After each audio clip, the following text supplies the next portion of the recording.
Very good. Thank you, Nan. So who's first? Or we go Tim. back to Maybe Tim, we'll start with your spiritual abuse. Yeah. Right? I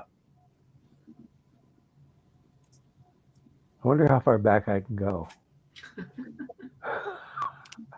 I The will earth start. was forming. I will Back when start. everything was in black and white. It was the best of times. It was the worst of times. Mostly the worst. I don't know if I should. So, Tim, you loved your mission, but I loved my mission. I did. I loved Germany. I really did. I had a great time. Okay. I have no complaint. I learned a language. I got to go learn Beethoven and Bach, and I got to go see Fidelio, which is Beethoven's opera. And, I mean. But actually, we could just say that your spiritual abuse might have been being excommunicated for sharing truthful documents. Yeah. Well, see, yes, but my spiritual abuse, when I began to investigate the church and study history, but see, I was never denied anything when I was in the archive. When I worked in the archives and I went to the archives, I was never told I couldn't see anything. I guess it probably started. I mean, my bishops knew that I was in the history, and they knew that I went to MHA and Sunstone, and they never really talked to me about it. And then in 1990, 91, I went on this bulletin board service called Genie, and I was sharing all these documents I have in history with people all over the world. And this couple from the Seychelles contacted me, and I don't know what his position was, but somehow the word got back to Salt Lake. And my bishop talked to me about some things. I said, "How did you find out about this?" "Well, I got a call from Salt Lake. You're sharing things with people, and they're watching you. I'm just letting you know that they're watching you." It's not a really cool bishop. And I think it was the word clerk or exec sec at the time. I can't remember. I don't know. I've been in Elders Quorum presidencies and in and out for years.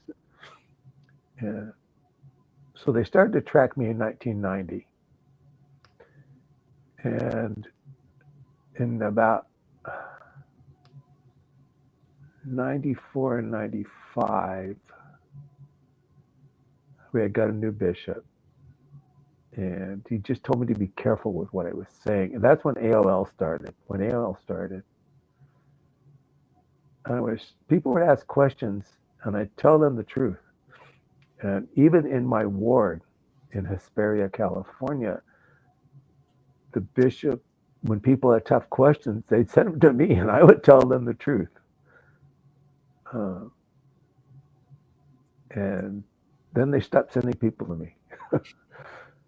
And it pretty much reached a head around 2000, 2001. I don't know who got pissed off or upset, but they called me into a court. And I was excommunicated, basically. It doesn't say in my excommunication letter why I was excommunicated at all. Just said that I was excommunicated. They didn't give a reason at all. Wow. Not even apostasy? They didn't cite it? Nothing. There's nothing in there. How did that feel for you? I thought it was interesting. Were you hurt? Were you sad? Or had you already lost your belief so it didn't matter? I was relieved. Mm. I was very much relieved. Shortly before that, I was in a session in the LA Temple, and I was surrounded by my stake presidency and my bishops all around me. And I just wanted to jump up out of that seat and run out of the temple. That was shortly before, that was April, I think, 2000. March. Yeah, it was April 2001. And Can I ask, no, it was March 2001. Go ahead. Yeah. did that affect your family, or I mean, My, how? my what was wife and my wife and I were going through a divorce Ah, at the time. Yeah. so did that make it worse, or like what were the after effects of being excommunicated in your life? Like what were the after effects for you?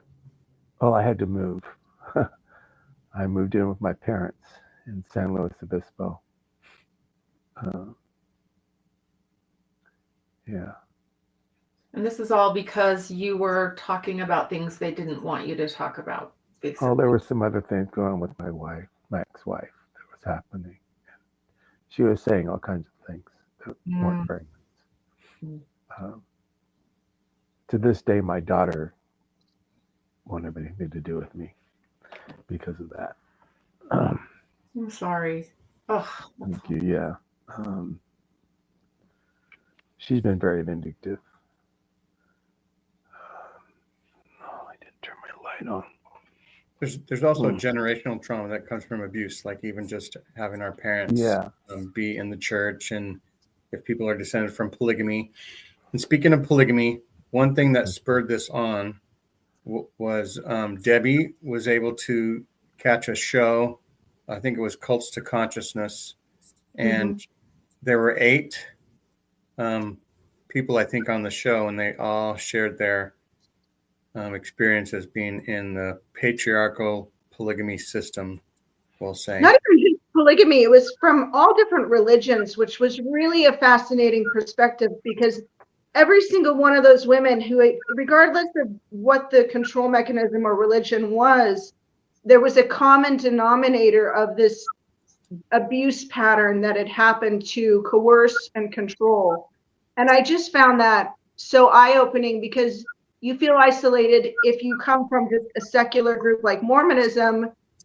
It's fun to find out that other Mormons feel that same way, but it was even a bigger scale or sample was to realize it's Jehovah's Witnesses, it's Hasidic Jews, it's people born in Muslim communities who are firm believers in Islam, or these fundamental Christian groups that are extremely isolating and very controlling, almost even sometimes worse than I think Mormonism could be. And I think they're all patriarchal. It was Very a very interesting discussion in Cults of Consciousness of the 6 or 8 women, and they were all similar. All their experiences were very similar with the males, how they controlled their lives. And Renee, do you have an example or from your own life or somebody else that you know of? Well, Deb and I share an experience that I've shared way too many times on my podcast and other people's podcasts, but I think it stems back from what you were saying, Jean, the patriarchal system. And I, probably being the matriarch of this thing here, I'm older than any of you guys. So I grew up in the 60s and the 70s where patriarchy was the culture as well as the religion. And so, to have a strange man come up and say, you'll be a lot prettier if you'd smile, our natural reaction is, and so the patriarchy in the church was just an part of the culture as well. And that's how we grew up as women. And, but I was looking back, thinking about the spiritual abuse. And besides the time that, when we had, because my first 5 children were born, naturally, I'd come home right away and my husband was there for the birth and yada, yada. So it wasn't until the 6th child was born that he was serving in the High Council, and we were in a very urban ward that had a lot of issues. The bishop was kind of checked out because his kid was in a drug rehab program. There was just a lot of issues going on. But the stake president there was very, he was free with his words, and my husband was very, very obedient. So he would say things that I think maybe somebody else would have gone, well, that's not going to happen. But he took it as counsel coming from a stake president. So, for example, he said, even though, we rushed to the hospital, emergency cesarean, my baby's taken away to another hospital, and he's told he needs to attend all of his meetings because that's how our family will be blessed, is that if he upholds his priesthood calling, then our family will be blessed. So it's okay if your wife's in one hospital and your baby's in another, and you have 5 kids at home, you need to be at our stake high council meetings, and you need to be visiting other wards and leaving the care to other people, which there were no other people. And so, but that was almost like the culmination of, as I look back on my life, as something as simple as being a primary president and having one of my counselors, her husband was the second counselor in the bishopric, and they had put him in as second counselor in the bishopric because he was inactive. And they thought, well, I know how we can get this man active again. We'll put him in the effing bishopric. Because, so for the 2 years that he was in the bishopric, they were very active. And she was one of my primary counselors. Well, she would go home, and her husband would talk about how they think primary should be running. And then the bishop would call me in and say, I've been talking to my counselor, and he and his wife said that they don't really like what you're doing here, so you need to change that. And I remember saying, well, but I'm the primary president, and I thought I had a calling, that this was for me to take spiritual, reflection. And he would be like, yeah, but Tim's the second counselor of the bishopric, so you need to follow what he says. So it was things like that just got pushed away and pushed away and pushed away. And, and even at the very end, like I put up with all this because I think I was young. My brain was in a certain spot. And culturally, I was accepting the fact that I'm less than. It took me 40 years before I heard the temple ceremony for the first time and sat back and went, who am I obeying? I'm not obeying him. I don't obey him in any other situation. When did I start obeying? I didn't even hear it as a 20-year-old. But as a 40-year-old, I was like, what? Have I been what? So it takes a level of maturity and brain function for everything to kind of come together. But with the birth of that child, I continued to take 6 kids to church by myself. And he was never there. He was always at his meetings. And then something as simple as, we have to move. This house isn't working any longer. And the stake president says, you can't move out of our stake boundaries because your husband's in the high council. And he came home and told me that. And I was like, what? And fortunately, we couldn't find a house. And the house that we finally found was clear out in a whole nother part of Oregon. But that's what it took for my husband not to obey the stake president. And it all comes down to being told that these people have a priesthood power from God that overrides your own integrity, your own instinct, your own care for your family, that one man, a real estate developer in Portland, has more power over you because he's been given the calling of stake president. And that's the kind of abuse that I've lived with. And the greatest part of the ending of that for me was I resigned, did the whole, notarization, sent it to Quit Mormon, and but didn't say anything to anybody because I was under the impression that it could take months for the resignation to go through. Well, it didn't take months. It only took like 30 days. And the bishop called me up. We were flying home and we're at the airport, and the bishop called up and said, hey, I'd love to come over and talk to you. And I said, for me or for my husband? Oh, for you. And I said, what would you? Well, I have a calling. And I said, well, I've put my papers in to resign my membership. And he goes, oh, well, can I still come over and talk to you? And I said, yeah. So he came over and he said, well, I was going to call you to be the Relief Society president. But I've been crying, literally crying in the closet. I'm like, I don't know why you're in the closet, but anyway. And because I don't understand why God would put your name so front and center in my mind to call you. And he said, yes. He said, I finally learned through prayer that he just wanted to let me know that he loves you. Oh, that's it. Yeah. I was like, oh, thank you.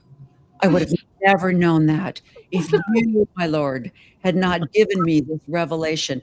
But it was so perfect because it was like, I'm out of here. See you later, you know.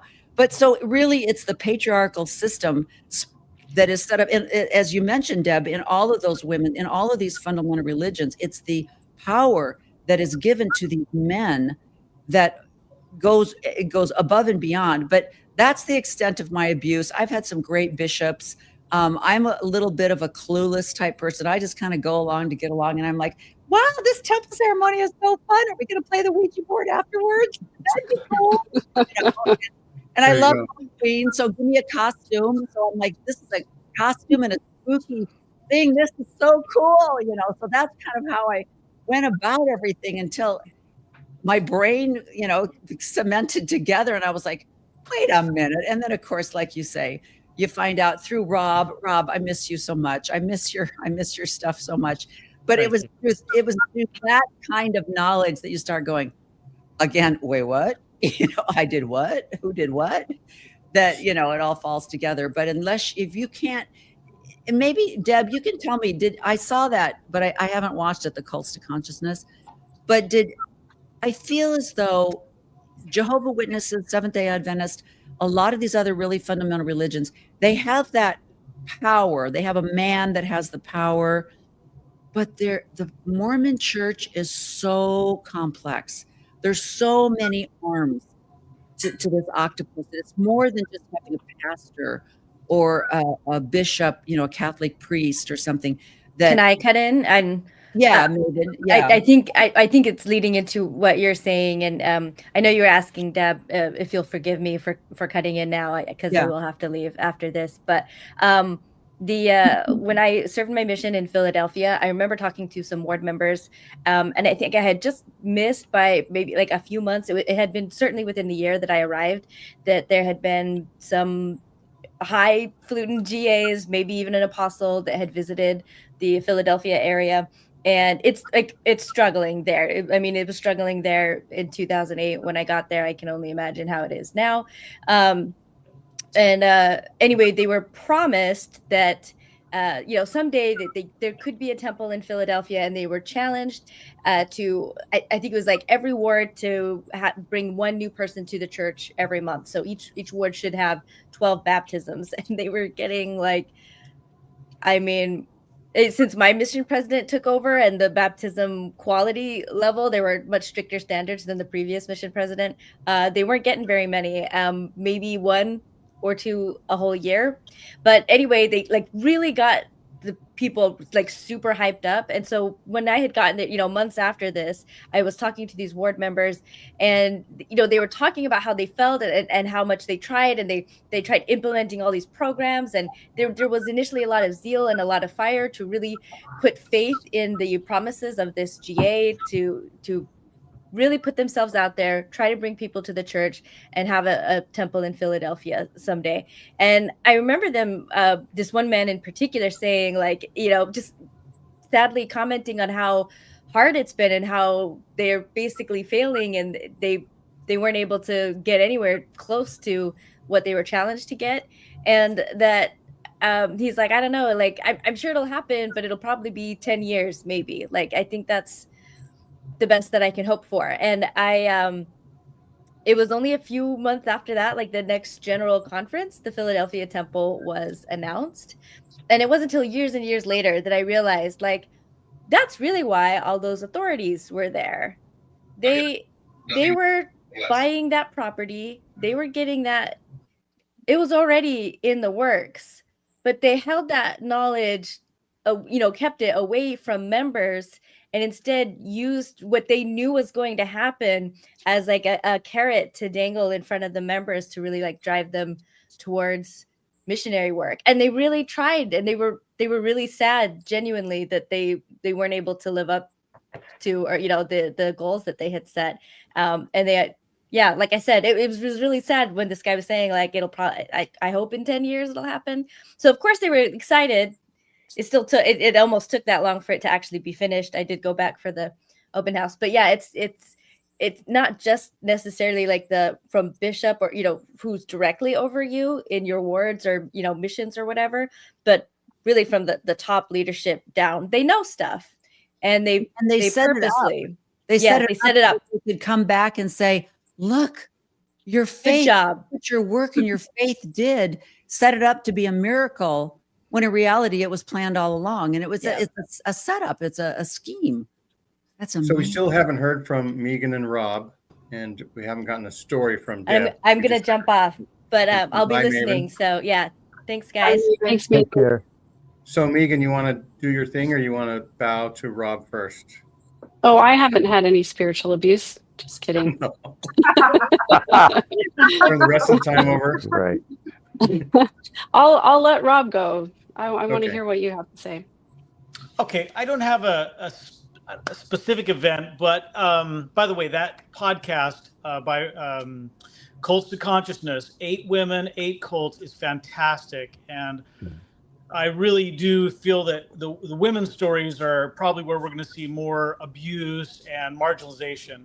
But as a faithful LDS, white Caucasian man who was in love with the gospel, I really experienced abuse in the form of the church's controlling of information and meddling itself in the most important relationships of my life with my wife and my children. So as I was passionate about the foundations of Mormonism, I began to study church history. And as I learned things that were really problematic, I experienced cognitive dissonance. And the church controlled the narrative to say, oh, don't trust yourself, Rob. Don't trust your feelings. These feelings are coming from the devil, and you should not trust this information. It was literally dividing me against myself. And it reminds me of a principle I learned about in therapy called a double bind, where if a person, they're damned if they do and if they don't. And so I went 16 years alone with a faith crisis and with doubts, but I didn't dare open up to my wife about it. Why? Because at that time, if a woman went into her bishop and said, hey, my spouse is having doubts, or they don't feel comfortable going to the temple, women were being advised to leave their spouse. And that is horrible, and so I just suffered in silence. I suffered alone. And being a normal red-blooded man with hormones, I also had access to pornography. But could I talk to my wife about that? Well, I wanted to, but if I did and she went to our bishop, I would be labeled as an addict for normative behavior and treated as such. And I just find that extremely abusive, that my neighbor, who is an insurance salesman, literally has the power to get in my marriage and channel the voice of God to say, you should break up this family, or you should label your spouse as an addict, or your spouse is a lazy learner because they're having doubts. And so that's the kind of internal just pain that I experienced as a male. Yeah. Yeah. Megan? Yeah, it's so interesting to hear everybody's different experiences, because I talk to a lot of people coming out of high demand religion, and it's interesting that the details are very different, but the tactics are the same. And spiritual abuse occurs anytime that a religious organization can get you to betray your own self-interest over the good of the group. And so it happens every single day in every single church building in every single religion in the world. So it's not unique to Mormonism. It's not unique to evangelical Christianity. It's something that all religions have in common, because the job of all religions is to make us feel as though we are inferior and inadequate, and we need the religion in order to have access to God. And I don't think that I'm being too harsh in saying that, because it's biblical. Megan, And I I'm not also trying think to go ahead. I also think that men, it makes us feel inferior also, that we're not, if we don't live up to that standard, you know, makes us feel inferior also. So Exactly. the Yeah, I'm saying men person, and women, all of oh, us. okay, yeah, Yeah. yeah. Yeah, makes all of us feel like we have to have the religion and the religious leader in order to get access to God.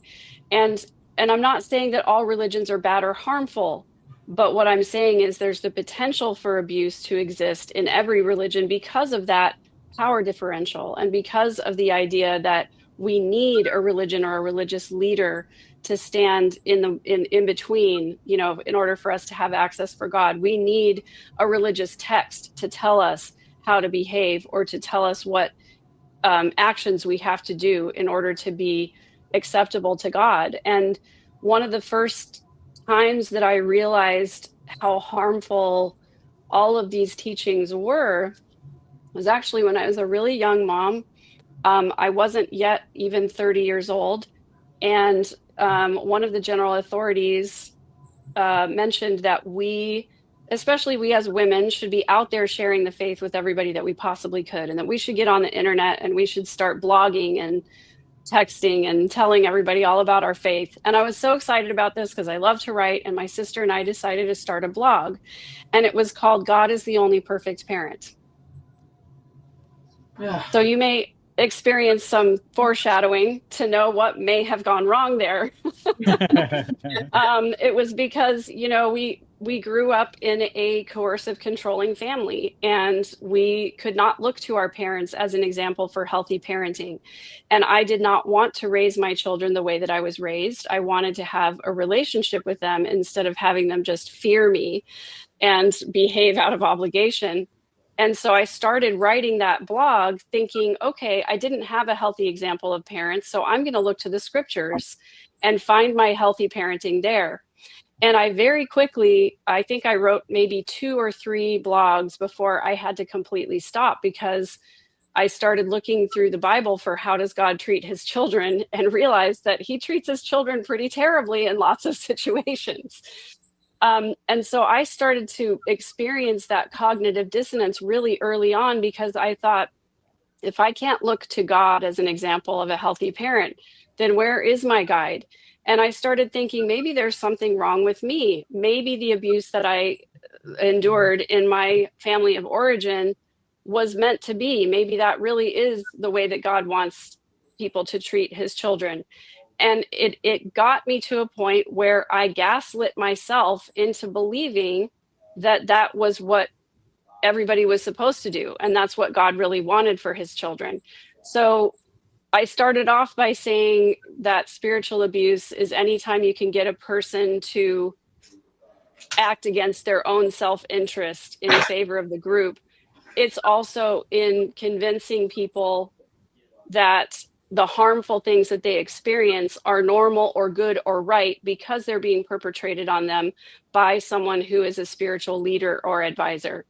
And so every time that I came across a situation in, you know, my religious experience where someone treated me badly, I always explained it away by saying, well, they're a person of God, they're getting direct revelation, this is how they're supposed to act, and I just need to accept it, because if I question it, then I'm not faithful enough. And I'm not doing what God has asked me to do. I'm not following the leaders. I'm speaking ill of the Lord's anointed. I should not be doing these things. And so I engaged in self-betrayal over and over, because I was taught that if a person was acting in a religious capacity, it didn't matter what they were doing. They were being inspired by God. And so that sort of thinking opens all of us up to all kinds of abusive situations and coercive control, and where we subjugate our own thoughts and our own needs and our own instincts because we believe that someone is acting in the name of God. I'd like to actually tell people that I recently interviewed Rio for Life, Kim D. She's saying hello right now.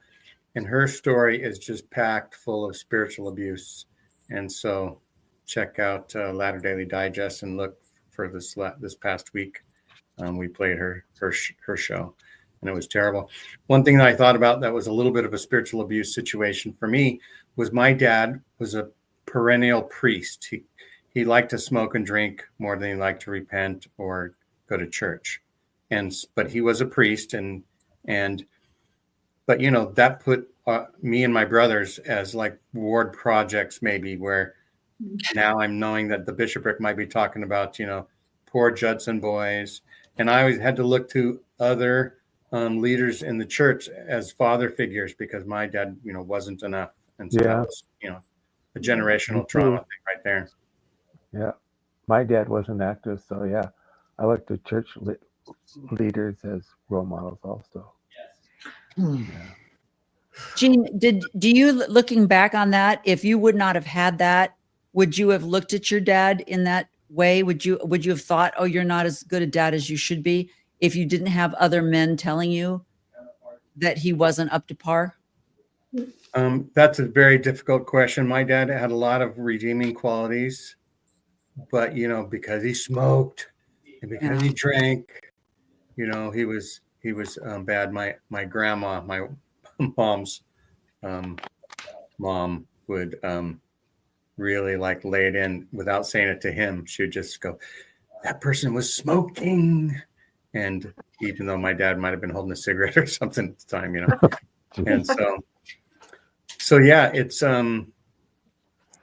it made it hard to see the qualities that he had, right? Until later, right? So he was a very honest man, you know, hardworking. It reminds me of the time I'm walking through the mall with my granddaughters, and we're walking into JCPenney's, and they've got the mannequins at the front, and my granddaughter says, "Why are those ladies dressed immodestly?" And I'm like, oh wow. Okay. What does she think of you, Renee? They're mannequins. I'm like, With your, Wow. yeah. So is it okay? Can I say something? I don't want to Yes, step on top of please. anyone. I was just thinking about all of your comments, and I'm loving this because they're all different. There's like a million ways someone could write that song. Remember that song, 50 Ways to Leave Your Lover?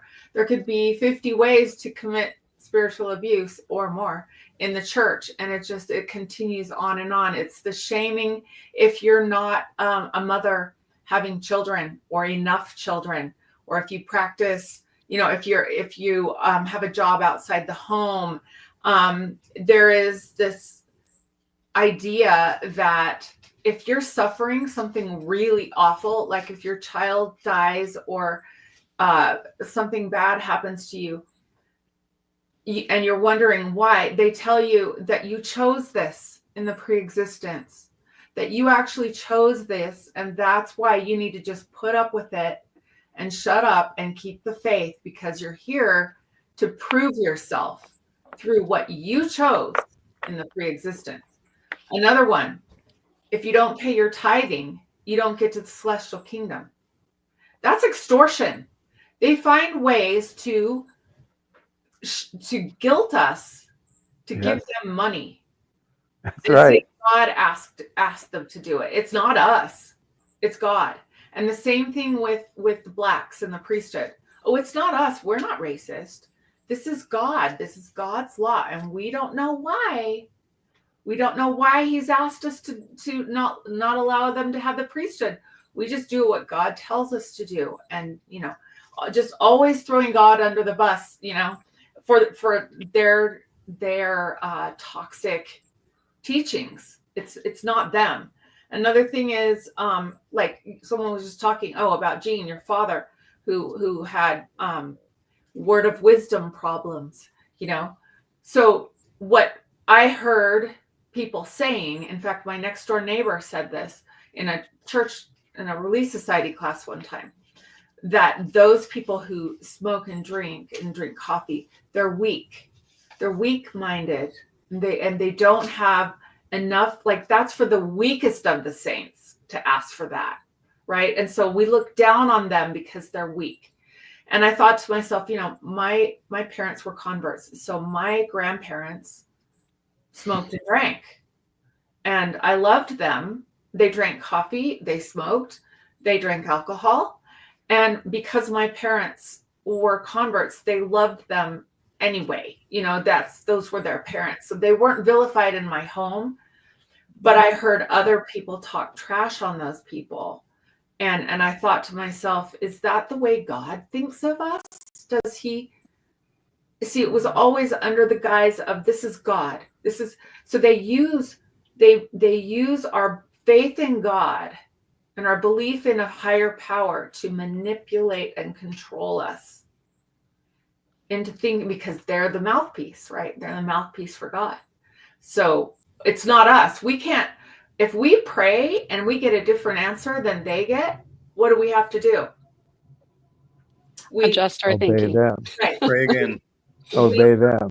throw our wisdom out, or our answer to our prayers out, because they're the ones with all the answers. So like, you defer your own personal, your autonomy, your any kind of personal choice goes out the window, and we defer to a higher authority always, which is usually a man, right? How many times, like, it wasn't, well, what does your Relief Society president say? It was never that. It was, What does your bishop say? what does your bishop say? What does stake president say? What do the brethren say? So no matter what you feel is true in your heart, forget it, because you don't know. You're getting your answer from the adversary. You're getting it from the wrong place, you know? And so it's just like, think about what that does to, I mean, if we were born and raised in the church, or even if you're baptized in, you learn not to listen to your own wisdom from day one. That's thrown out. It's always defer to a higher power. So I feel like those of us who have left have had to relearn that we can trust our own voice. We can trust our own wisdom for our own lives. And that's huge. That is like dropping a 500-pound weight off of our backs and realizing that we're powerful. We have power in our lives. For me, for women especially, I think that's a really new idea. Men, you know, you have the priesthood, so you have that authority, but women always have to answer to that, which is really hard. It's a hard pill to swallow, especially if you are a strong-willed woman and you have a lot of thoughts in your head, you know? You know that just divorce happens, life happens, but that creates extra abuse, right? Debbie, did you experience abuse from being divorced and experiencing being othered from church leaders? Well, absolutely. And that's kind of what caused me to leave the church 20 years ago, is because my daughter died, and it was my firstborn child, and I was temple marriage, and everyone had a reason for her death. And I felt like those reasons were none of the right answers for why she died. And how dare anyone tell me or try to justify me losing my baby? And it was incredibly, all of a sudden, like that veil just was removed from my eyes of like, you know, like, because I was raised and you just kind of accept things without really thinking because you don't have the maturity or emotional understanding. And I got thrust into a situation where I had to really look at something, and losing a child really can do that to you, especially because I was in my 20s and I was totally unprepared for that. No one expects to have a baby and have a baby die. And so I got really kind of pissed off at anyone trying to tell me where we go, how it looks, if I'll see my daughter again, and then having them try to guilt me into staying in a marriage that was then damaged beyond repair, or guilting me afterwards and trying to stay in the church or believe that way again. It's like, once you know, and you can't go back. And so because I was in my 20s when that happened, and it's now been 20 years since I've left, I really got to have a long period to do a lot of therapy, but also to kind of understand, but like, why did that happen? Because like I looked back and I'm like, gosh, I'm a smart person. I was raised really well. I had a loving childhood. I had good things in my life. Like, how was I so blindsided by this belief system? And how did I let it control so many mechanisms or life choices prior to this all falling apart? And I feel like that's where we've all kind of had that common denominators when something announced, like your insurance salesman can come in and start telling you about your marriage or your future, or other people who can all of a sudden become experts on your life when they're really not even your friends or your loved ones or your parents or your siblings or these people that you would trust with that kind of information, or even your therapist. Like a bishop who's a complete stranger coming in and saying what's right or wrong for your personal life, I felt was like such a violation.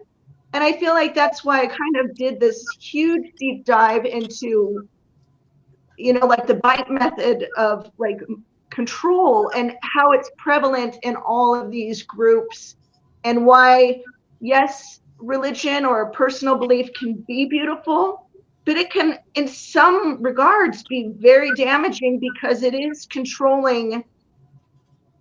It's taking away your autonomy to think or believe or trust yourself or your instincts, because you're constantly being taught from the cradle to the grave to defer those choices or those experiences to either a higher power or an authority figure that's not yours. And what's the big message about our future? Patriarchal blessings, right? We could do a whole show on patriarchal blessings and spiritual abuse. Rob, do you have something to say? Yeah, I would be amiss if I did not mention that another form of abuse is neglect, neglecting legitimate needs. And as a parent of a daughter who came out as gay, we neglected her needs. Why? Because we had been asked to covenant, to build up the kingdom. We had been asked to sustain the leaders who were preaching false rhetoric like reparative therapy, or that being gay was a choice, or that you could pray it away. And so we favored the church and its narrative and sustaining those leaders over our own child. And if you can get between the love of a mother and her child, or the parent and her child, that is some pretty nasty abuse, to the where you can be so indoctrinated that you will alienate your child by saying, you know, well, don't expect for us to be seen with you in public, and the person you love, don't expect them to stay the night. You know, that is that's an incredible feat, to wedge yourself between the love of a parent and a child. You know, that is frightening, absolutely frightening, like you say. And I think what makes the Mormon Church so much more dangerous, as I mentioned, and I'm not a scholar of religions, you know, all throughout the world, but from what I've, you know, what I've seen, and I could be wrong, is the most dangerous thing about the Mormon Church is that we believe in continuing revelation, and that we have 4 sets of scriptures. So you can be Hasidic Jews, you go to your rabbi, you have the Torah. And you can be Muslim and you go to the Quran and the what are the I think there's 8 books that came out from the prophets after Allah died. And so there's the original Quran, and then there's these additional books that were written, you know. But those are the ones that say, well, you have to wear a full hijab or burqa, but you're okay with just a hijab and head covering. So that all came from the teachings of some prophets after Muhammad died. But even then, as I'm walking around right after they made the changes to the garments, and I'm walking around, and there's this Muslim woman in a furniture store with her husband, and she's got this beautiful scarf and the whole bit. And I thought, you know, I don't see the Muslims going, you know what? Full scarf? No, just a little bandana. Today, we're just going to wear a little bandana. Oh, never mind. A headscarf, just a little headband. No, it's a headband that you now have to wear. And you look at the Hasidic Jews when we walked around Williamsburg, New York, I don't see their rabbis going, you know what? Never mind. You can wear a sleeveless blouse with a shorter skirt this year, because we've just received this revelation. Oh, no, wait, no, never mind. Back to a full length thing. And that's where the Mormon church is, this constant. And then just saying, we did a survey, we had a committee meeting. They say, oh, no, this is all revelation, because they taught, the preface was, we are continually line upon line, precept upon precept, continual revelation. And we have more scriptures than anybody else has. So we have more rules because we are speaking directly. I mean, the Vatican got in trouble because they changed, what is it? The Vatican 5 or 15, which one was it, where they said we don't have to do masses in Latin anymore. People lost their minds. But like, that's the big change. Woo, The temporary commandments, right? Right. So, I mean, the Mormon church has all these little ins and outs, ways that, but they've convinced people, indoctrinated people to think that every single thing that happens was direct communication from God. Right. And so, I'm waiting for the word of wisdom to change. I'm Swig is dying to throw in some coffee into one of those drinks. But, yeah. Go Rob. Yeah, well, Revelation is touted as a great feature of the church, and I do believe the church is getting healthier as time passes.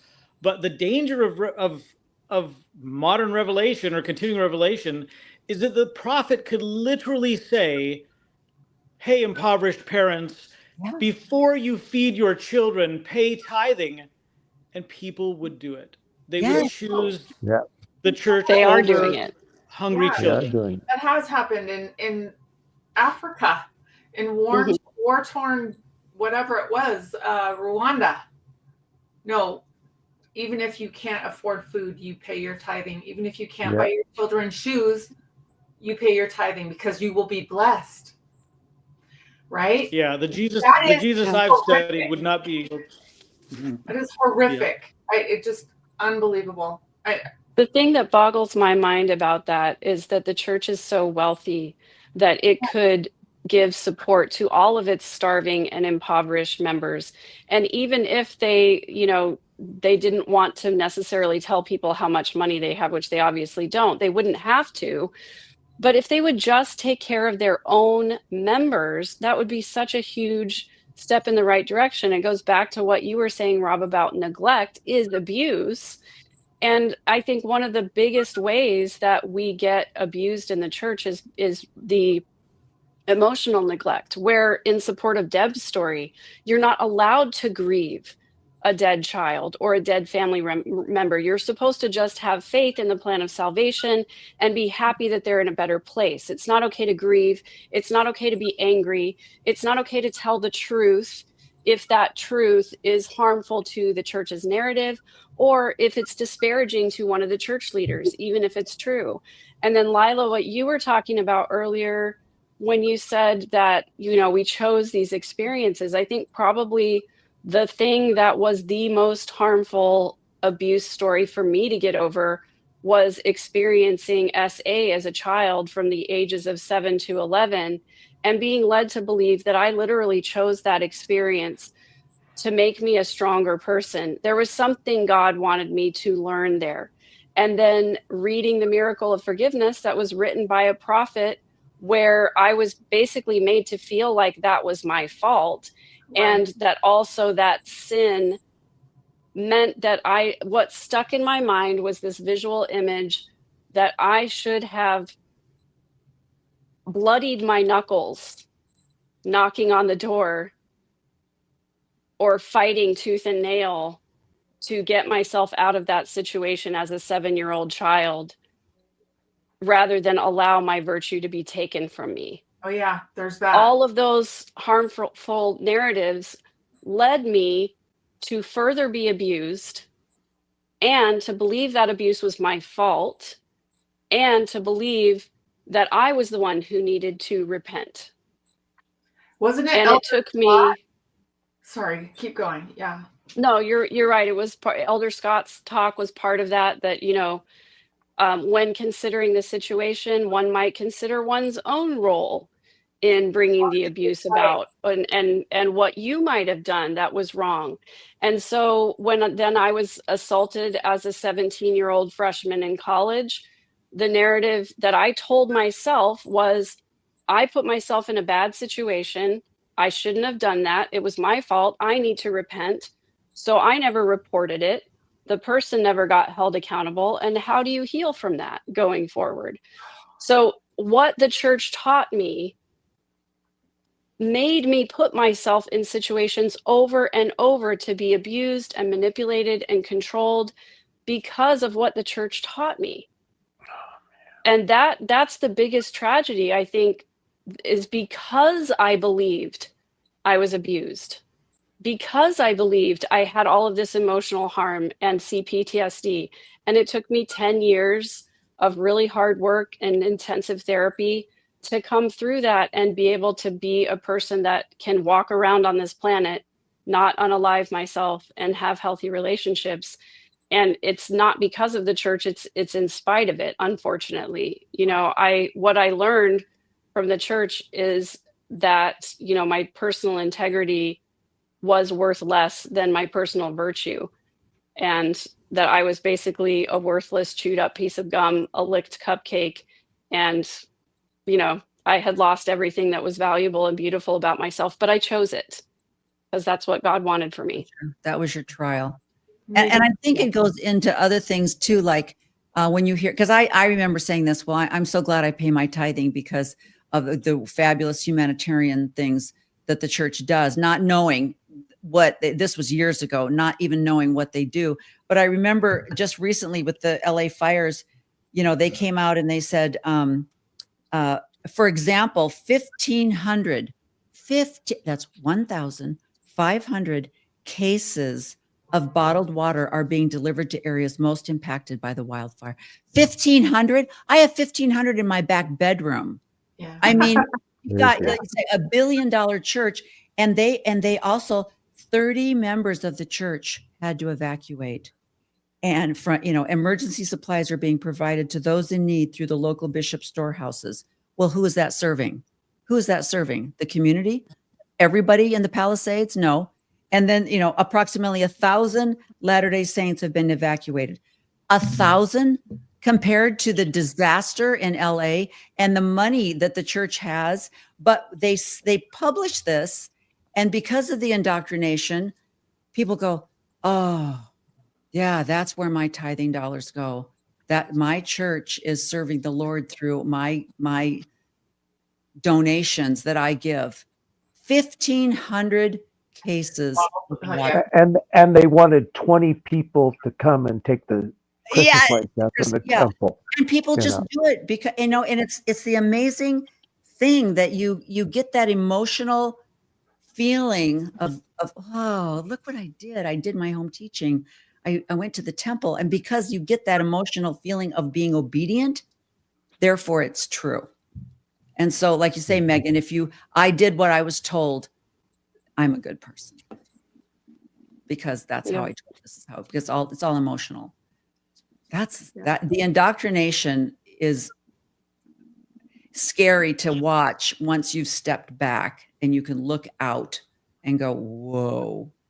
Yeah, it's insidious. It's I really dangerous. would like to have Megan and Deb. I would really like both of your stories, please, for my book. I'm begging you, because these are, and yours too, Renee, all of you, actually, all of you, write your stories down. And I know it's like asking to have your teeth pulled to sit down and write a story. So you can record it if you want on your phone and send it to me. Just say it. Because I feel like having these all in one place, it was like what Cults to Consciousness did with the 8 women, is the power of all of their stories together is hard to deny. And we need to join together and let the world know, so that the church has nowhere to hide, because it's become well known worldwide. I'm not saying my book's going to be well known worldwide, but I'm hoping that it will start something, because once the church needs to be put on the chopping block by so many people and our experiences, where it's not necessarily that they banished us from Salt Lake City or wherever we lived. It's that, no, they just made us miserable by these little insidious kind of manipulations that made us feel less than. And in your case, Megan, holy shit. I'm sorry, but that is just unforgivable what went on in your life. And yet they just go on unscathed. And this is not okay. If It's people not want to okay. share, Lila, I put up your Yeah, that's your fine. email, Yeah. and I'll Anyone also put it in in the the listening, description. who's listening, I want your stories. If you have stories to tell, I want to hear them. I want to get them. What's Maven saying? Rob, remind us why you left your fabulous. I don't know if any of you followed Rob on TikTok, but I mean, it was a full-on NBC production, costumes, backgrounds, the whole bit. Where and I know that you just said you were just going to take a break or go a different direction. But was it exhausting? Was it mentally like, I can't do this anymore? Or what was it that made you stop? Because it was fabulous. If you're deconstructing, the things that he did on TikTok were so informative. Yeah, thank you. I opened up that TikTok account anonymously without my relatives knowing about it, just to process and just get this off my chest and just to be heard. I work as an air traffic controller, and just thinking about the cognitive dissonance of the church literally caused me to distract myself from doing my job. And I had kind of a dangerous situation. And so I got off the position in the air traffic control room, and I took a break, and I said, I can't handle this any longer. I'm calling my parents. I'm telling them I'm out. I can't do this anymore. It's killing me. And I decided to take talk a break and see if I could start thinking more about constructing a new, healthier life post Mormonism. And so that's what I've been up to. Yeah. Yeah. It's I interesting to love that, watch Rob. it's interesting to watch all of us where there's this arc, and then you finally go, there's a world out there, and I don't want to live. I don't want to live in this anymore. If I'm going to leave, I'm going to leave, Yeah. and for health and just, especially through this whole, the next 4 years, there's going to be enough trauma. Oh, yes. We might need to just go elsewhere.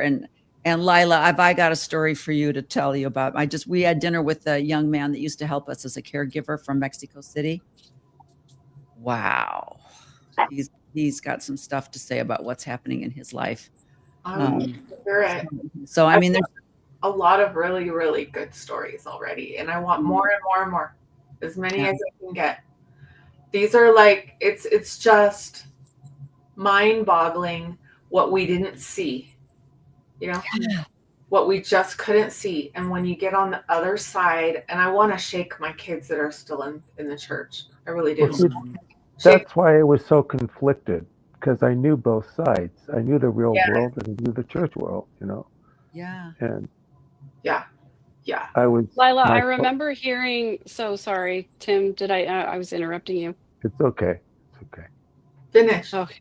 Did you have I was going to say, I just remembered that. Sorry, Tim. Sorry.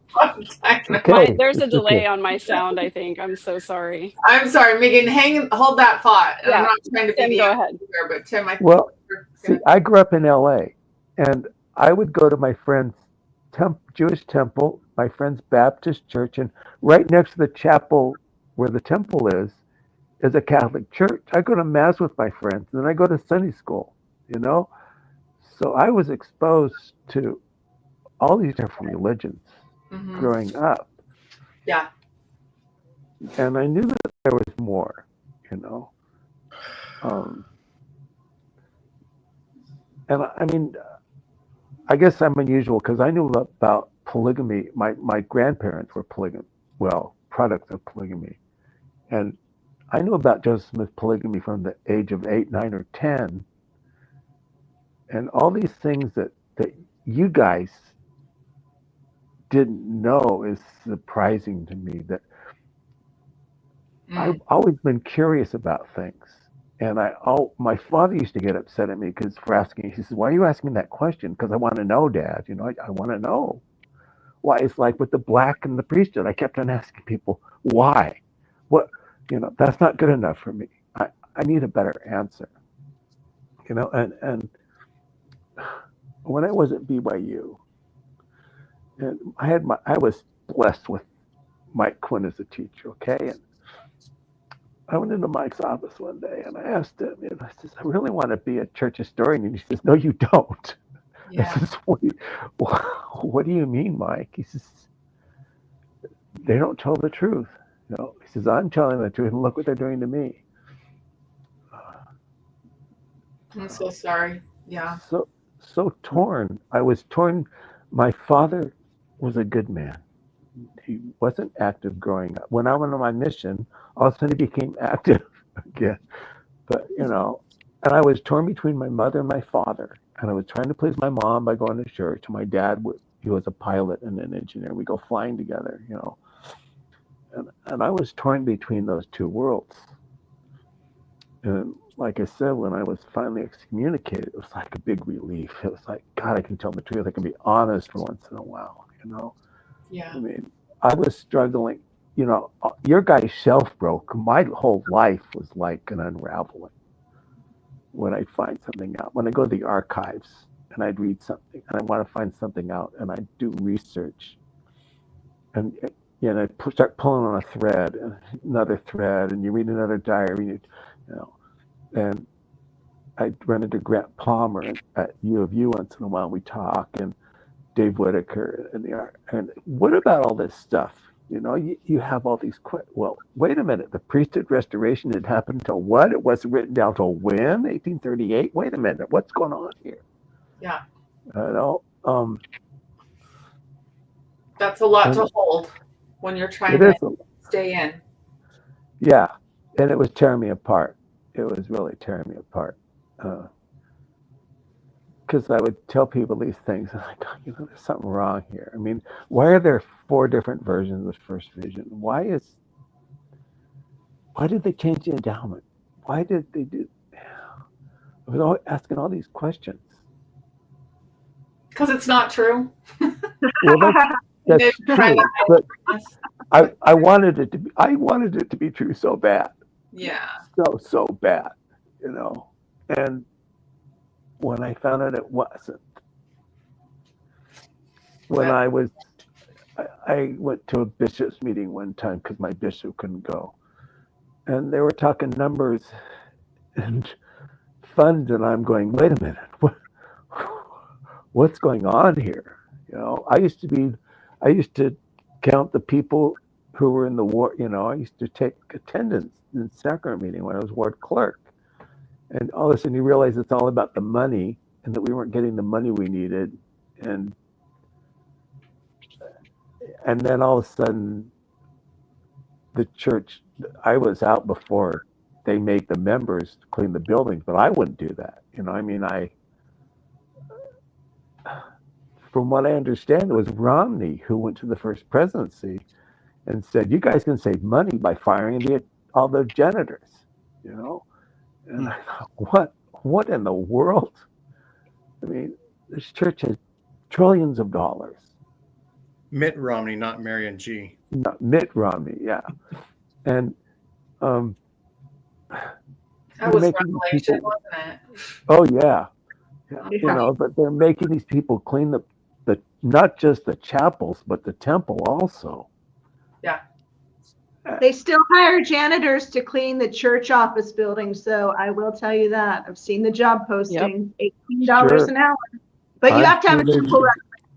You make 18 and you have to give it back 10 and then pay taxes. Unbelievable. But it's just so frustrating. I have 2 of my sons have left the church, and I have one son who's still in, and he asked, Dad, why are you attacking the church all the time? And I just, you don't understand.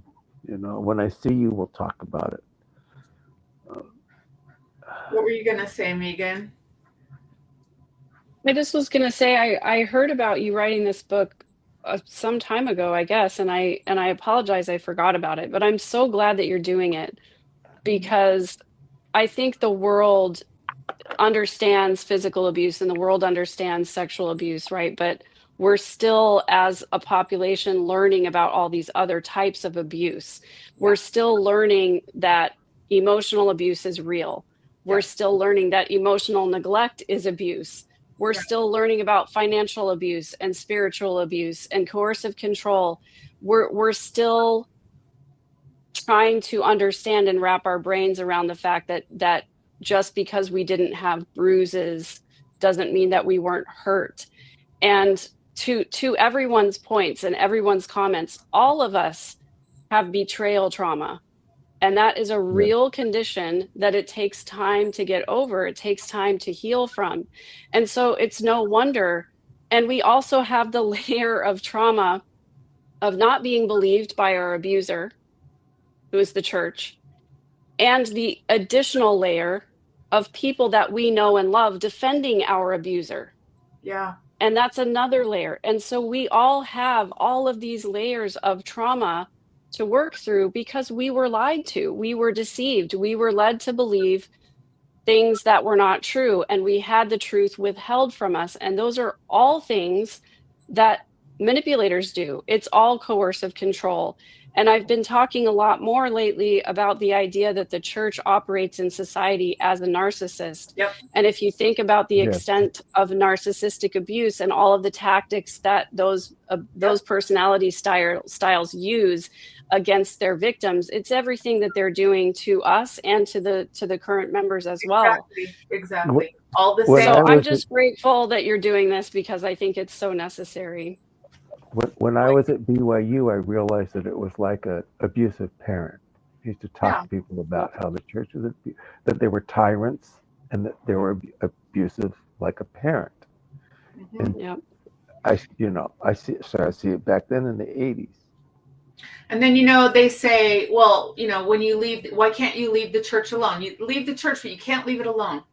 Well, this is why, because it's layer upon layer upon layer of abuse that we are trying to process. And it takes... Well, it's still going on. It's not like we're a unique generation and now it's fixed, guys. No, We're good. it's still happening.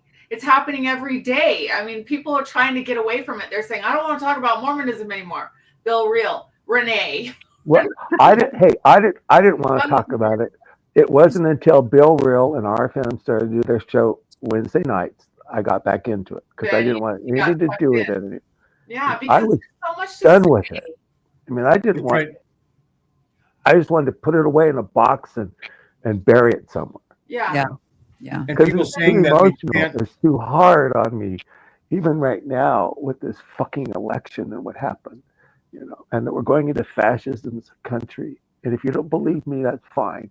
But Well, no, but Tim, that's what I was saying. With all of the things that have been brought out because of politics, the Yes. strong man, the fascism, the authoritarianism, all of this has been brought into the front because of the political system. But you start watching about it and then you start going, wait, that's the church. when I saw Elon Musk do what he did yesterday, it made me sick. Oh, Yeah. I could not sleep last night. Not because it CC? upset me so Yeah. much. I mean, That was... that was deliberate. Yeah. That And was the scary deliberate. thing, like you were saying, Lila, is the comeback that you hear. Every corporation has bad people. Everybody, look at the Catholic Church, look at the abuse. There's always going to be, so they think that is the explanation for the things that, like you say, Megan, the things that are being done, and Deb, that are still being done yesterday. This is not something that happened in 1838, and it's continuing, and it's like, but you are the only true church that speaks with God, which makes you different than Microsoft. That's right. Well, that's why it's different than politics, because politics will change every 4 years. Your Yeah. religion you're born into is for life. Regardless if you leave it, Yeah. you're still a part of it because it's part of your foundation, and your family may still be in it. Like, I left it. My father didn't leave it, so I still have those things that are not going to change in my lifetime. Right. So We can't even vote. We can't even vote who's the prophet. We have Right. no power at all. None. And if got you the- listen to, what's her name? Who was it that worked with John Dehlin that's talking about Tim Ballard? Oh yeah. Tara Burrell. Tara Burrell. Yeah. Tara's thing yesterday about who the church gets their information from, supposedly from psychics and stuff. You should watch that video that she has an insider who told her that they're relying on outside, like that guy who wrote Visions of Glory. They listen to him, and they listen. I Steve mean, Harrison. when I heard that the people they're listening to are the wrong people. Yep. Look what Jody Yeah. Hildebrandt and Yeah. these guys. Look at the corruption that's happening. Unbelievable. I know when And I that was kind watching of it. radicalizing an already kind of semi-radical religion a little bit. So when you're taking that kind of next level stuff, that's when you get into the Joseph Smith territory. And now all of a sudden we're having sex with 14-year-olds. We got 36 secret wives. We're counterfeiting money. We're burning a press. And we're having sex 3 times a day. Right? There's different houses. What Mike told me, Crazy. 3 times a day, and running a church. When I was watching the cabinet selections and the interrogation they were doing for the cabinet nominees, I'm like, Oh yeah, wouldn't that be great if they did that for the apostles? Oh, We're yeah. looking for a new prophet. We've got 3 recommended people. Let's do a cabinet, breakthrough. And where were you? And what did you do? And the whole bit. I mean, wouldn't that be nice? Like you say, if there really was a vote, a real vote, where people would go, "Hey, I know this guy. He's my neighbor. He's the biggest. He stole my lawnmower and he won't bring it back." well that's what my father went and acted because the state president in LA did some kind of a real estate deal. He never Yeah. told me exactly what happened, Yeah. but Yeah. it was like, Can't be a prophet in your own land. And we're probably missing out on those great spiritual giants because they are out there. There are people who do have those gifts to inspire and to bring people together and who can be peacemakers. And instead, we have a prophet-driven church by an old prophet. Yeah, and nepotism and the a belief that narcissist. they literally have to go back to Jesus Christ, that if you did their lineage, there would be a relationship. Therefore, I have to put my son and his son in as the next apostle, because in the background, there's a true belief that there is a legacy that has to be followed. So I'm bringing back Tim's comments because, she can't stay quiet anymore. She's going to raise her voice Good. against the abuse of the church. Yeah, And that's one thing is we were talking about people who are saying, why do you say anything against the church? It's like, that's an abusive statement right there. and It's like, why would I not be able to talk about it? my experience with the church, I'm a supporter, so I looked at the priesthood as supporting it, not bottom up, not top down, and that's why I never got along with people like that. Because I always thought the priesthood was there to help people, not to rule over them. Yeah, I have something that happened today that I wanted to share. I was asked to. I've been at this group. It's called a mastermind group. But anyway, we're all kind of supporting each other with books that we're writing. And this woman who is a lovely person, I just adore her, but she is very, very, very religious and just joined a new church and wants to talk about it. But she wrote a book that's called it's Devotionals for Boys. And basically the whole thing is just it's just religious talk through the whole thing. And I was in the group that was supposed to read her book, and I was listening to it read to me. And I was out taking a walk while I was doing it. And I was literally feeling my stomach tense up. Like I thought I didn't know what was happening. It was a physical response that was so, I don't know what to say. It was so tangible. that I sent her a text and I said, please don't take offense to this, but I can't listen to your book. I said, I was raised in a high demand fundamentalist religion, and this is very triggering to me. And I know that, you're a strong believer. It's not against you or your book. It's just, I can't physically do this. And she was really kind. She said, were you raised Mormon? And I said, yes, I was. And she said, well, no wonder. She said, I feel so sorry for you. She said, I have some friends that are Mormon and they've left. And the things that they've told me about the control and the manipulation and all of that. She said, it's really sad that you went through that. She said, I hope you can find Jesus and God. And I just said, unfortunately, that's not possible anymore.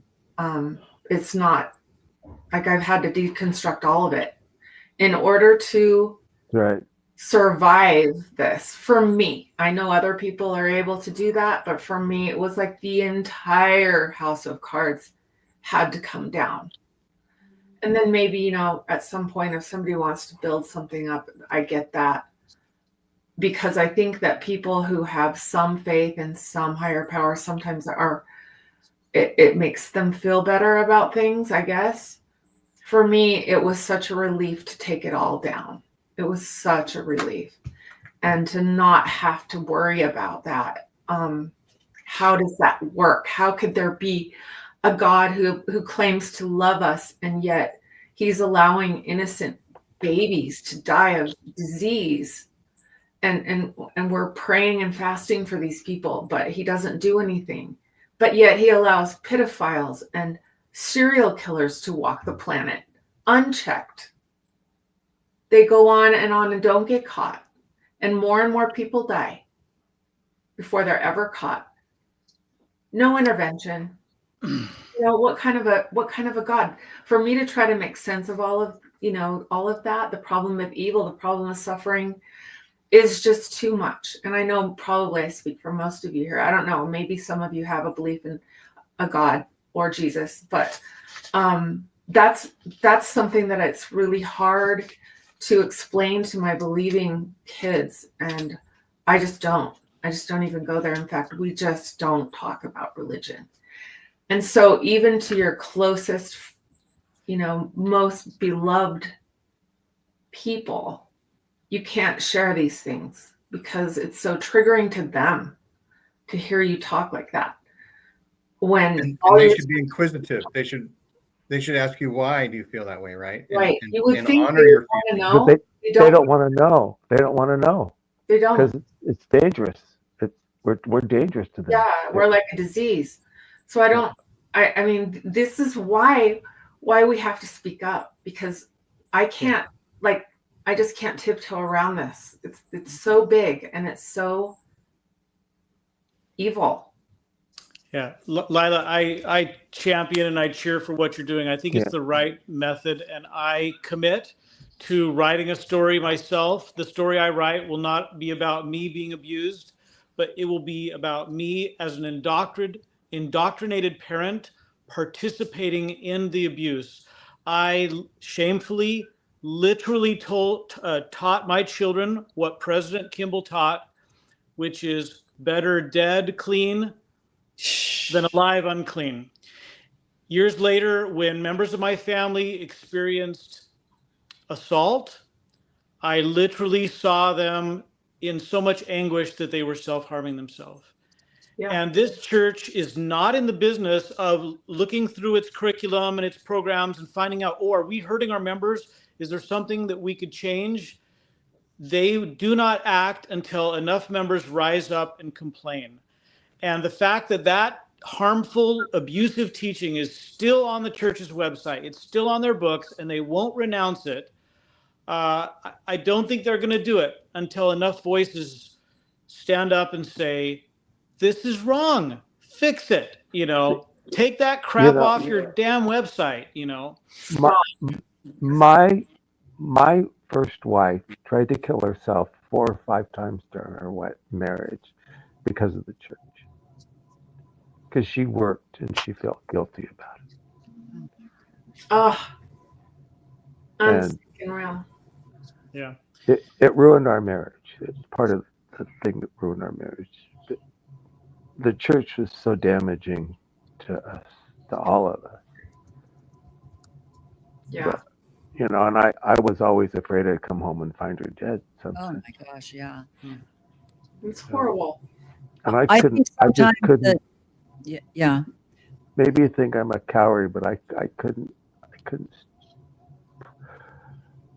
I just couldn't anymore after. No. Yeah. I think And now- sometimes, like you were saying, the fact that I was 12 before my parents joined the church, and I grew up with a Methodist, most of my people were Methodist, enabled me to look at my aunts and my uncles that loved to get together and play poker and Yeah. drink, and my wonderful aunt that was a very strong Baptist Christian. She's my godmother. She was put in as my godmother before we joined the church. And I looked at these good people that all got together, helped each other put on a new garage in the back or build or whatever. So I think I was a Methodist Mormon. I think that's why it was easy for me to go, oh, this is garbage, and I'm out of here, because I wasn't born in the church. I wasn't raised in Utah. I didn't have that indoctrination until I was 12. And then it was just a way for me to find friends. It was my friend group. And then it was like I fell in love with my husband. So it's the guy I married. And you have to get married in the temple. We're like, okay, sounds good. So I just went along to get along. But I didn't know that because I was really a Methodist at heart that just said my prayers. And now I lay me down to sleep. I pray the Lord my soul to keep. And bless this food, oh Lord. That was our grace. That was my prayer. So I didn't have the indoctrination that so many of you had, that I was able to go, that doesn't seem right. I don't think I believe that. All right, no big deal. And just go on. And Megan, like I said, I had a wonderful stepfather. There was no abuse in my home. I didn't have any abuse at the church. And the biggest thing that I did, Tim, that this kills me, absolutely kills me, is that my son had a successful career lined out for himself, going to Oregon State, international business. And we forced him to drop out and go to BYU because we thought that was going to get him on a mission. And then he would be a really good person if he did that, even though he was a really good person. And so now he's got a psychology degree from BYU that's useless. And fortunately, he's a very successful man. But, his plan was a good plan. And we interfered because because we knew that, he should go to BYU. That's where he should go and change and I didn't know the system. He lost credits. I didn't understand it. And now the fact that he even has to tell people that he graduated from BYU, he's not active in the church. He never really was. I feel so bad that we did that because we just thought that was the right thing to do, which is nothing compared to what you said, Rob. But it goes along with the whole, just that path we all walked, because we were given our map and we were told what shoes to wear and what food to bring and who to take with us, the assigned people to take with us. I'm grateful I went to BYU and I met Mike and Yeah. Jesse and all these other, and learned both sides. And For some people, it works. You know what I'm saying? I'm not saying it worked for you, Tim, but for some people, the church seemed to be just the best thing in the world. well, they don't examine their lives. That's true. And they didn't have a gay child, because if they did, like Rob did, at some point, you have to come to grips with something. You can't just deny your child forever. And I hope, Rob, that now, where you are now, has in some way given that, is it a son or a daughter or what? A daughter. A daughter, your, some sense of that you've changed and that you accept them now, how they are. And I think, we can always try to make up for that at some point. But for some people, it seems to be okay. Why white cisgender males. And I'll say What- to that, peanut butter is okay for really a lot of people, and for some people it's deadly, It will kill right? them. Yeah. And so, when I was talking to this one guy once who had some problems, he says, well, I'm just going to let the leaders tell me what to do. He says, you came to me with a question and I'm telling you the truth. And he didn't want to accept it. I'll just accept what the leaders say. I'll ask them. Of course. It's like, right, and that's Hello? abuse too, right? And like I That's was abuse. saying, Jif Peanut Butter recalled like $120 worth of $120 million worth of products because a few dozen people got sick. This was in 2021, and I posted it on my wall on Facebook, and I said, here is a company that's taking charge of, they're taking responsibility for what they're doing. And we know of people who have committed suicide. I know of somebody just in the Bay Area, and wrote a letter, and they found his body in the porch of the church in the south. oh, yeah. And so anyway, What was his name? What was his name? think of his name for a second. You can maybe look it up. But no matter what, Jif Peanut Butter was taking, Responsibility. Yeah. and the church isn't. And the only way we can get the church to take responsibility is to talk about things. And so that's the purpose of this show. That's when I went around and I put no on that proposition. Every Hey. chapel in the Hesperia, Victorville, Apple Valley area, because it was that guy. Oh, what was his name? I don't know how much time we have, Gene. Do you know? As much as we need. So we usually go an hour and a half, and we're right about there, but we go a little bit extra. And so, Well, I just want to really quick say that, my dad was the one who spoke in 1980, I believe, in conference about gay people, that it was a choice and a sin, and that it was because they had something if they didn't have a good relationship with their father or something. And a young man's parents contacted my dad several years later, but they told him that their son, after hearing his talk, Stuart Mathis. okay, did that, took his life. And at that point, my dad had to take a look at what he said. And Peggy Fletcher Stack interviewed my dad about his feelings about what he had said in 1980. And he told her that story, and he told her that he had changed his thoughts about that he was wrong. It was what was being taught by the current prophet at the time, who was Spencer W. Kimball. It was the doctrine of the church at the time. It was in all the books. And so he was just repeating what he had been told about it. And I think he thought he was saying the right thing. But later he had to change his thinking on that before he died. But how many young people, have taken their lives because of this doctrine, and they have never apologized for any of it? I wrote a paper on suicide when I was at BYU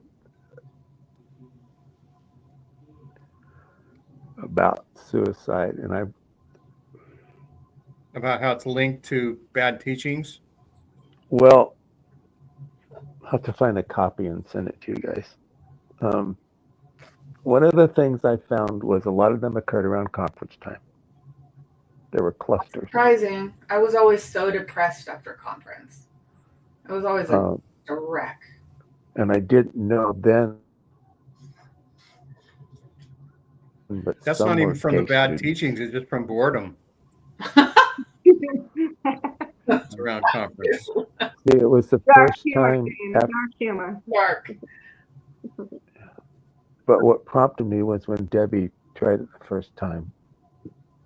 Not me, his wife. Sorry. He has My wife, my Right, ex-wife. Debbie, what happened? No, I was kidding.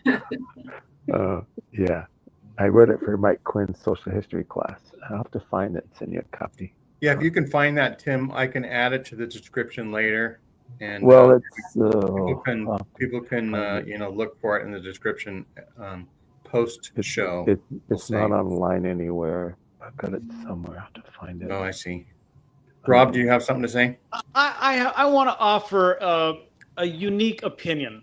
If there are any Latter-day Saints who are active and believing, listening to this podcast, and you're not convinced that the LDS Church has harmed or is actively harming people, consider this take. When the church has something like a November 2015 LGBTQ policy, and they chalk it up to the mind and the will of Jesus, that's abusive. If the church bans African American people from the priesthood and the temple, and they chalk it up to the mind and will of Jesus, that is an abuse on his name and reputation. Using the name of the Lord in vain, maybe. If you believe that an angel with a drawn sword pushed Joseph Smith into polygamy because Jesus initiated that, that is an abuse of his sacred name. And if you're like me and you love Jesus, please consider that aspect of the way as an additional way that the church is abusive. Yeah. Jesus.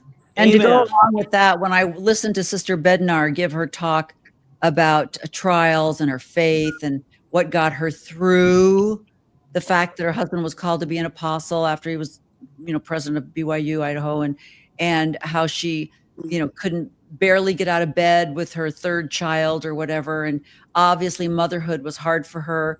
They have 3 boys. They don't have 10.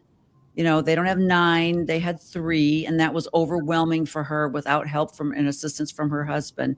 And then you think, yeah, like you're saying, Rob, the women that tried to commit suicide or suffered from postpartum depression knew that every pregnancy was going to be torture, but felt like they had to because President Benson told them that you should never limit the size of your family, that you should have as many children as you physically can. And then they had husbands that said, you have to have another baby. We have to have more children. The prophet has told us we have to. And you have, Tim, like, women who are suffering because they have a job, a simple little job, but they're being made to feel guilty because they went to women's conference. And, Ezra Taft Benson, a John Birch communist fearing crazy, is telling women they should have as many children as their quiver can handle. And these women are losing their minds over this because that's just not physically what they can do. And then they try to, in their lives, they don't have alcohol to go back on. So most of the women in the 50s and 60s just drank themselves into oblivion when they, couldn't have a voice for what they wanted to say. And that was a whole nother catastrophe. Or they took Prozac. Yeah, or drugs. Yeah. Why does Utah have the most antidepressants sold in the entire nation? That's why it's called Sandy Candy. Right. I wonder. So, yeah. It's such a cognitive dissonance because we're told that it's the gospel of happiness, right? And Right. you would think that if we really had the true gospel of Jesus Christ and it was the only true church on the planet, that all of the members would be happy and prosperous and not in poverty and not experiencing, we wouldn't have any members of the church with gay children. If what the quorum of the 15 say is really true, right? There wouldn't be, as Elder Bednar said, there are no gay members of the church.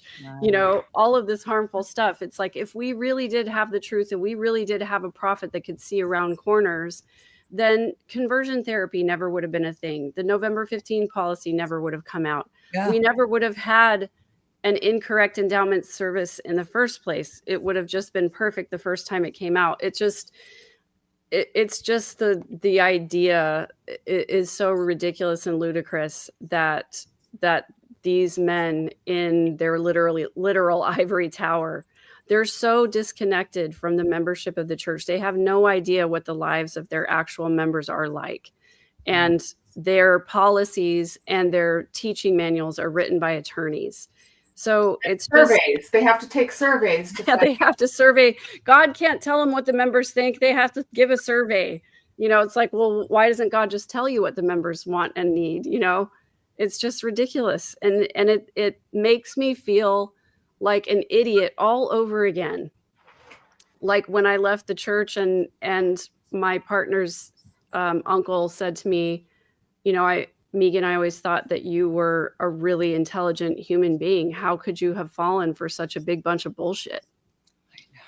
And I said, that's what I well, could never figure out, how these smart men who I knew that were professors and stuff still believed in the church. well, my answer to him was, you have to understand indoctrination and brainwashing and mind control. And you have to understand the fact that I'm a 7th generation Mormon, that the last person on my mom's side of the family who are, you know, the original descendants, you know, I was descended from a prominent polygamist and his first wife. And the first people to leave living in Utah were my parents, because my dad was in the Air Force. And the first cousin of mine, the first family member in 7 generations to leave the church, was my oldest cousin who left when she was 18. She was the first person in 7 generations. So when I went through the temple for the first time, and I was just dumbfounded with how crazy it all was and how weird it all was, and really secret handshakes to get into heaven. Is that really what we're doing? But I said to myself, 7 generations of my family have done this. They can't all have been wrong. Yeah. Oh, yeah. There's just no way that my smart parents and my smart grandparents and my smart sister and my smart brother, there's no way that they're all wrong. So I guess I'm the doubter. I guess I'm the one who just doesn't know what they're talking about. So we gaslight ourselves into perpetuating this ridiculosity because the cognitive dissonance is too difficult to overcome until it's not, you know, until the shelf breaks, and it's crazy. It's Hey, the it's most Diamond painful Dave. thing I've ever What gone up? through. Sorry, I Dave. joined late, guys. My face was on the picture, and I show up late with, you know, my face on the thumbnail. Hope everyone's doing okay, given the topic of conversation. We're doing fine. You missed all the dirt. But Yeah. I would say this: if something's built on a lie, it can never be true. And so you have to keep on telling the lie and making it true. You know, like when you're a kid and you lie and then you have to cover the lie, or as an adult, it's not good to lie because you have to remember the lie you told and then build upon it to maintain it. And I feel like that's what the church has done since the beginning, is it started out as this lie, and they've done everything they can to manipulate it into a restoration, a truth, a salvation. And it's just a giant corporation at this point. It's not even a religion. I'm not even gonna give them credit for that. Yeah. Well, when they make Ensign Peak a church, they call Ensign Peak as a church to hide their money. So I have a question. Did anybody do the spiritual abuse practice of whoever came in late to class had to give the closing prayer? No. I'm gonna assign Diamond Dave the closing prayer, just because, you know, I was trained to be that way. So anyway, You were that guy. I'm that guy. Yeah. but Dave, did you hear anything? Do you have any thoughts to add? I mean, Other than patriarchy's everywhere. how long do you got? Like, we got another 8 hours, maybe? Because, like, Not me. do the- That's abusive. That's Just abusive. pass my back. Yeah, you could do the, yeah, the one no, that- I mean, I think I'm gonna have to go back and rewatch and just see what everyone said. But I agree completely with Debbie, and I think we were even talking about on a past live stream, like, you know, the topic of the church being founded on a lie and then just building upon it. And then I brought up the question, if they were to come clean, would that fundamentally destroy the church and have everything crash down, and what would be left? And I think that's part of where the topic comes into play, because when it comes to maintaining that structure, there has to be some, unfortunately, with the way the church is now, there has to be some level of force to get people to stay. And physical force is usually frowned upon in Western nations. So it's taken more the route of psychological, emotional. It's fear. Yeah, It's fear. I've seen a lot of I've even experienced this lately because I'm going to be moving out of the US, and I've had several current members trying to guilt me and shame me back into the church. And I'm like, that doesn't work on me personally. So Guilt and shame. Yeah. it's and I get not everybody does it, but the fact that it's there and it's predominant means that it's still a topic that does need to be discussed, because if multiple people are experiencing it in multiple states, it's not like a one-off. You know what I mean? It's not like some random guy in some ward, that nobody cares about. It's a feature, not a bug of the system. Well said. Good closing prayer there, Dave. Good job. Amen. Amen. Everybody say it. Bow your head and say yes. Anybody have any last words that they'd like to say? Now we will all sing "We Will Hightail to Kolob," and then we can close. That's weird. Yeah. That was great. So I think this was a really good show. I think it'll Thank stand you, the test of everybody. time. Thanks, Tim, for letting us in your living room. You're welcome. I'm we going to upload that appreciate- paper to the eHat drive. I'm trying to do that right now. That's right. Will you put my email address up one more time Yeah, before put we her close? email. Probably. Let's see. Or I can say it out loud if you got a pen and paper. I can put it up right we go. now, There it is. and we can leave it there as I'm sort of closing out. We're doing this show. We're not experts. We're people that have opinions and have experiences. And so somebody in the comments said something about don't trust anybody who doesn't have studied any of these things, And so I banned him because he didn't show me his PhD in Whoever telling that is, they podcasters can go what they should say. suck a fart. They can go suck a fart. Wait, I missed that. You were quick. I missed that. They I must wanted be to. young. What did you say, Tim? You don't know. You don't want to know what he said. I told him to go suck a fart. Okay. Wow. Yeah. Or Whoever how's said this? that doesn't watch you. They're a supersonic, idiotic, disconnected dumbbell. Very Like good. that? To not recognize Childhood.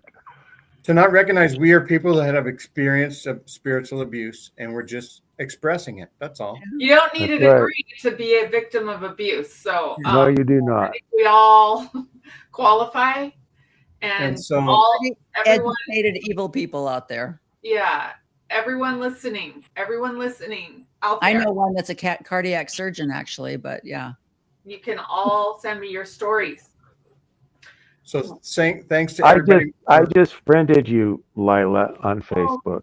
Good. I will accept your friendship, Tim. And I'm going to send you my story, but I don't want you to use it. I'm going to send you, I sent it to Gene and other people, but it's just a short synopsis, but I'll write up more.